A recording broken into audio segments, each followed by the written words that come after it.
Good morning, student.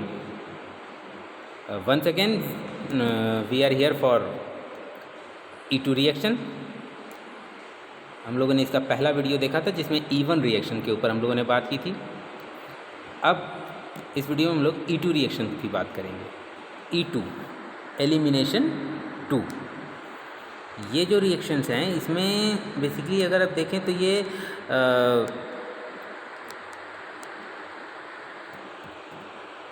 By molecular elimination reactions होता है. मतलब दो मॉलिक्यूल्स पे ये डिपेंड करता है. एक बार हम लोग फिर से एलिमिनेशन रिएक्शन को रिवाइज करेंगे ताकि हम लोग इसको अच्छे से समझ सकें कि elimination reactions SN1 SN2 just like जैसे वहाँ सब्स्टिट्यूशन होता है वैसे इसमें एलिमिनेशन होता है. ये दो तरीके के होते हैं, E1 एंड E2. E1 आपका यूनिमोलिकुलर एलिमिनेशन है, मतलब वो फर्स्ट ऑर्डर काइनेटिक्स को फॉलो करता है, केवल एक ही मॉलिक्यूल के ऊपर डिपेंड होता है. E2 जो है वो बाई मॉलिकुलर एलिमिनेशन होता है. E2 एंड E1 मैकेनिज्म केवल बॉन्ड फॉर्मेशन पे और टाइमिंग ऑफ बॉन्ड क्लीवेज से दोनों एक दूसरे से डिफरेंट होते हैं. E2 जो है वो SN2 की तरह और E1 जो है वो SN1 की तरह रिएक्शन को फॉलो करते हैं. मतलब उनकी लगभग उन दोनों की प्रॉपर्टीज़ रेट ऑफ रिएक्शन मतलब रिएक्शन की जो प्रॉपर्टीज़ हैं वो एक दूसरे को फॉलो करती हैं, एक दूसरे से मिलती जुलती हैं. इसी में आप देख सकते हैं बीटा एलिमिनेशन. जो पिछली बार मैंने बताया था कि अल्फ़ा यानी जो कंपाउंड जिसमें फंक्शन ग्रुप होता है उस कार्बन कंटेनिंग जो वो कार्बन जिसमें फंक्शनल ग्रुप जुड़ा होता है उसे हम अल्फ़ा कहते हैं कार्बन, और जस्ट उसके बगल वाला यानी नेक्स्ट कार्बन जो होता है उसे बीटा कहते हैं. जब बीटा कार्बन से एलिमिनेट होता है कोई भी प्रोटॉन तो इसे हम बीटा एलिमिनेशन कहते हैं. अब अगर हम लोग आगे देखें तो हम लोग E2 मैकेनिज्म यहाँ देखते हैं. एक स्ट्रक्चर आपको दिख सकता है जैसा पिछली बार था सेम उसी तरीके का है. इसमें भी आप देख रहे हैं एलिमिनेशन Br का हो रहा है. इसमें भी एक वीक बेस है H2O यूज़ हुआ है. तो the most common mechanism for dehydro halogenation is the E2 mechanism. यानी डीहाइड्रो यानी हाइड्रोजन भी निकले और साथ में हेलोजन भी निकले. इसके लिए जो सबसे ज़्यादा कॉमन मैकेनिज्म है वो है E2 mechanism.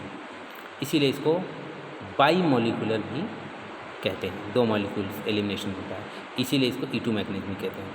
It exhibit second order kinetics and both the alkyl halide and the base pair in the rate equation. ये सेकेंड डिग्री की काइनेटिक्स को फॉलो करता है क्योंकि इसमें एल्किल हैलाइड और जो बेस है उन दोनों के रिएक्शंस पे इसकी मैकेनिज्म डिपेंड करती है. आप देख सकते हैं इसमें रेट इज इक्वल टू यहाँ पे जो K है वो कांस्टेंट है, रेट कांस्टेंट है. E2 कांस्टेंट बोल सकते हैं आप. CH3 का whole thrice CBr and OH minus. तो यानी जो CH3 का होल थ्राइस CBr और OH माइनस यानी जो एल्किल हैलाइड है और जो बेस है दोनों पर ही इसका जो रेट ऑफ रिएक्शन है दोनों ही चीज़ों पर डिपेंड करता है. तो the reaction is concerted, all bonds are broken and formed in a single step. Basically इसमें सारे बॉन्ड जो होते हैं वो ब्रेक होते हैं और साथ ही साथ नए जो बॉन्ड्स बनने हैं वो भी बन जाते हैं. ये एक ही स्टेप की रिएक्शन है, सिंगल स्टेप में होती है. जबकि हम लोगों ने E1 देखा था वो 2 स्टेप में होती है. पहले क्लीवेज होता है फिर बॉन्ड का रीअरेंजमेंट होता है. यहाँ एक ही समय पे क्लीवेज और बॉन्ड का रीअरेंजमेंट दोनों चीज़ें होती हैं. E2 reaction are regioselective and favour the formation of Zaitsev product. ये भी रिजियो सिलेक्टिव होती है यानी इसमें भी स्पेसिफिसिटी आप देख सकते हैं कहाँ से ब्रेक होना है यानी कौन सा स्टेबल होगा. और जेट्सो प्रोडक्ट मेजर और माइनर वाला यहाँ पर आप देख सकते हैं. सेम वही क्योरी है जैसे E1 में थी. CH3 का होल थ्राइस है और CBr है और एक बेस इस पर वर्क कर रहा है.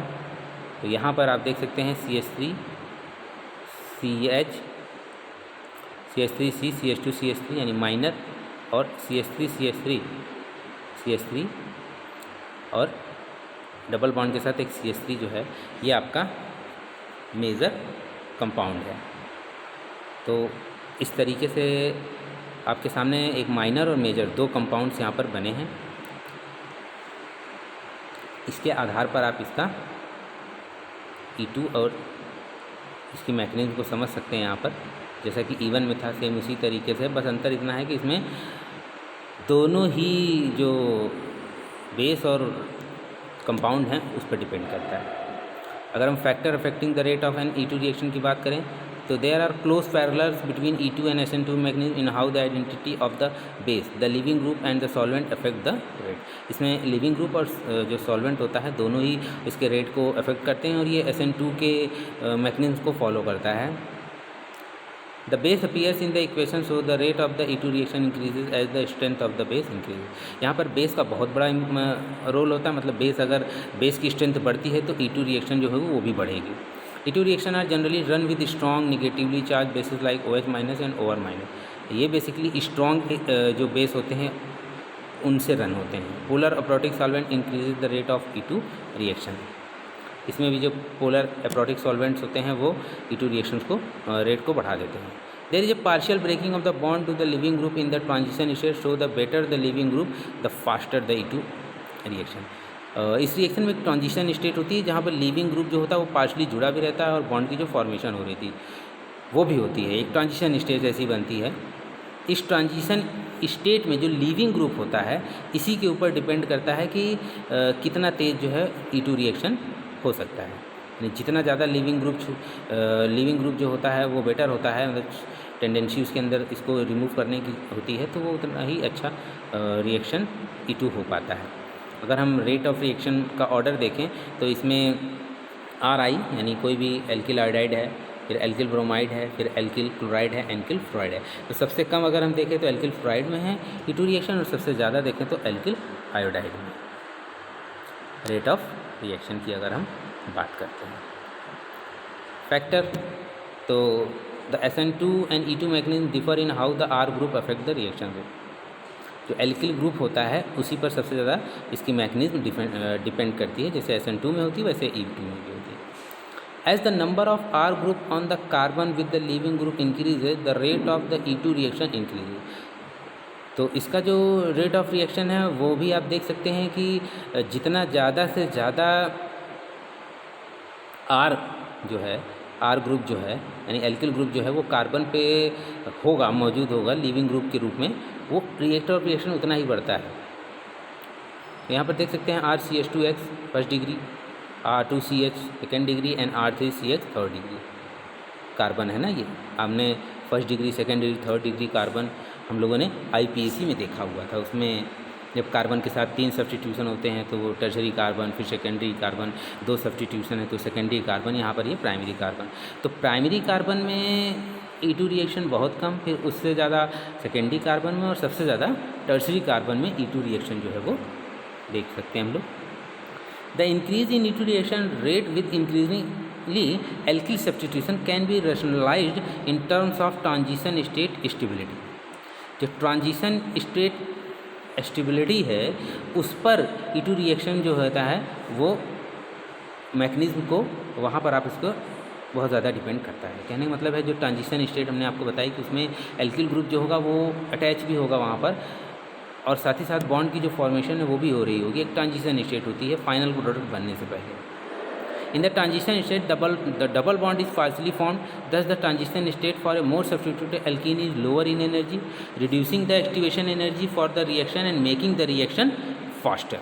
जो मैंने आपको बताया कि ट्रांजिशन स्टेट में जो डबल बॉन्ड होता है वो पार्शली फॉर्म होता है और इसकी वजह से इसकी जो एनर्जी एल्कीन जो होती है उसमें एनर्जी जो होती है वो लोअर हो जाती है और इसकी वजह से जो एक्टिवेशन एनर्जी रिएक्शन की होती है वो भी कम हो जाती है और रिएक्शन जो होता है वो बहुत तेज़ी से हो जाता है। तो E2 रिएक्शन के लिए इस तरह से फैक्टर जो है ये अफेक्टेड है। कैरेक्टरिस्टिक ऑफ E2 रिएक्शन अगर हम बात करें तो काइनेटिक सेकेंड ऑर्डर है क्योंकि दो बायोमोलिकुलर है। ये मैकेनिज्म की बात करें तो ये सिंगल स्टेप है जबकि E1 जो थी वो डबल स्टेप में थी। R ग्रुप की अगर हम बात करें तो इसमें टर्सरी कार्बन, फिर सेकेंडरी और फिर प्राइमरी, मतलब सबसे ज़्यादा सब्स्टिट्यूटेड हाइलाइट जो होंगी जैसे एल्किल हाइलाइड है, टर्सरी एल्किल हाइलाइड है, तो ये सबसे तेज़ इसमें E2 रिएक्शन शो करती है। Strength of the base, strong base इसमें चाहिए होता है। लिविंग ग्रुप उसी तरह है कि better leaving group leads to faster reaction rate. जितना ईजिली लीव होने वाला ग्रुप होगा उतना ज़्यादा ही तेज़ एक्शन होगा। Type of solvent polar aprotic solvent इसमें भी होता है। बस आप देख सकते हैं कि स्ट्रॉन्ग बेस होना चाहिए। E2 reaction are stereoselective resulting in the formation of trans double bond preferably. ये स्टीरियो सिलेक्टिव होता है और ट्रांस डबल बॉन्ड फॉर्म करने में ये ज़्यादा फेवरेबल होता है। अगर हम फैक्टर ऑफ अफेक्टिंग E1 और E2 की बात करें तो ये हम लोगों ने वहाँ पर देख लिया है पहले भी। तो इसमें देख सकते हैं गुड लिविंग ग्रुप जैसे अल्कोहल है E1 में, इसमें जो होता है better leaving group faster the reaction. Reactivity 3:1 same उसी तरीके से है। Stable carbocation, tertiary carbocation, weak base water और अल्कोहल, इसमें स्ट्रॉन्ग बेस से उसमें वीक बेस से। Polar aprotic solvent, polar aprotic solvent दोनों में होता है। Only substrate concentration faster the reaction, substrate concentration as a strong base faster the reaction. First order kinetics and E2 जो है वो आपका सेकेंड ऑर्डर काइनेटिक्स। अगर दोनों में कंपेरिजन एक बहुत इंपॉर्टेंट क्वेश्चन है, मोस्ट ऑफ द टाइम आता है कि E1 वर्सेज E2, E1 और E2 में कंपेयर करें तो ये यूनिमोलिकुलर रिएक्शन है, वो बायोमोलिकुलर रिएक्शन है।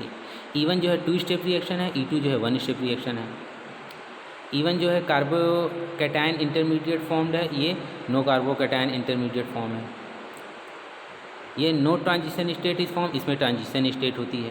Polar protic solvent is good, polar protic solvent is polar protic होता है, इसमें polar aprotic solvent is best. Absent polar protic proton जिसमें हो ताकि वो बेस को ले सके, aprotic absence of proton. Strong nucleophile not interferes reaction, strong nucleophile faster the reaction. Slow rate determining step, ये fast rate determining step. Rearrangement में take place, there is no rearrangement. Bond formation and bond breaking is not simultaneous, bond formation and bond breaking is simultaneous. Reaction rate is increases when substrate concentration increases, reaction rate is increases when substrate and base concentration increases. No stereospecific, is the stereospecific. Follows Jetsev rule, it is also follows Jetsev rule. Beta elimination and it is also beta elimination. तो इस तरह से हम लोग E2 reaction की mechanism, उसकी factors उसको देखा, फिर हम लोगों ने E1 और E2 को कंपेयर किया। तो it is a very important question in your subject, so study well. Thank you.